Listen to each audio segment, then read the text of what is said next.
Sa Mati City, nangako ang Hallmark Mining Corporation na pangangalagaan nila ang Mount Tamiguitan Range Wildfire Sanctuary at ituloy ang pagbibigay trabaho sa mahigit 1,800 mining workers. Pero hindi yan solusyon. Ayon kay Davao Oriental Governor Nelson Dayang Hirang, kayang-kayaan niyang pangalagaan ng provincial government ang wildlife sanctuary at bigyang trabaho ang may 1,800 na mga manggagawa nang hindi sisirain pa ang kapaligiran.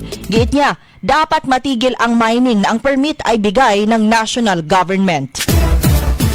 Sa Zamboanga del Sur, naaresto ng mga tauhan ng PIDEA ang 4 katao, kabilang ang isang municipal employee sa ikinasang anti-drug operation sa lalawigan. Una, sa Barangay Dao, Pagadian City, naaresto ang 3 drug suspect.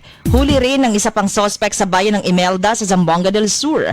Ang suspect na si Merjun ay driver ng garbage truck ng bayan. Sa Davao City, nababahala si Councilor Rachel Zozobrado sa paglaganap ng cigarette smuggling sa lungsod. Dahil dyan, nagpanukala siya sa mga otoridad na palakasin ang kampanya laban sa pagpupuslit ng sigarilyo sa lungsod.